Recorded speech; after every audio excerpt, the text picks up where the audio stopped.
חלום על ציפור. זהו החלום. חלמתי שעמדתי עם כמה אנשים ליד החלון בסלון, וראיתי בשמיים ציפורים גדולות מאוד עפות, עם מקור גדול במיוחד, בצורת משולש, והן הולכות ומתרבות.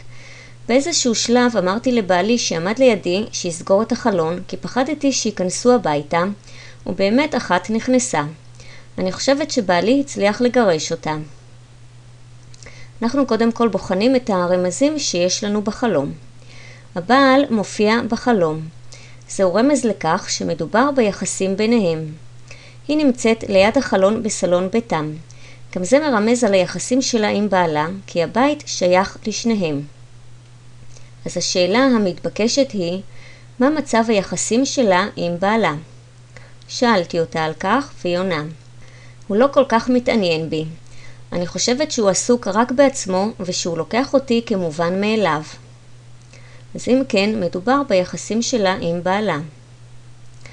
הסמל המרכזי בחלום היא ציפור. הציפור היא ציפור הנפש. זאת אומרת שהיא מביעה את נפש החולם. הציפורים מתרבות. מה מתרבה אצלה? המחשבות שיש בליבה הולכות ומתרבות. הרגשות שלה בנוגע ליחס של בעלה אליה הולכים ומתרבים.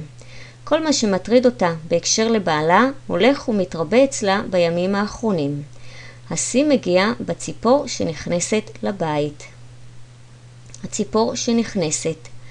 זו מחשבה חזקה שמתגנבת לתוכה, אולי מחשבה על פרידה ממנו. היא פוחדת מהמחשבה הזו והיא רוצה לגרש אותה מתוכה. היא רוצה שבעלה יגרש את הציפור ויסגור את החלון. היא רוצה שהוא ישנה את ההתנהגות שלו כלפיה. וכך היא תצליח לגרש את המחשבה הזו שהתגנבה לתוכה. מקור הציפור. היא מדגישה את המקור הגדול בצורת משולש. המקור הוא הצד שיכול לפגוע בה. היא לא רוצה להמשיך להיפגע מיחסו של בעלה אליה.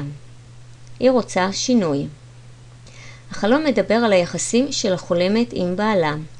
הציפור מתארת את הרגשות שלה בנוגע למערכת היחסים שלה עם בעלה.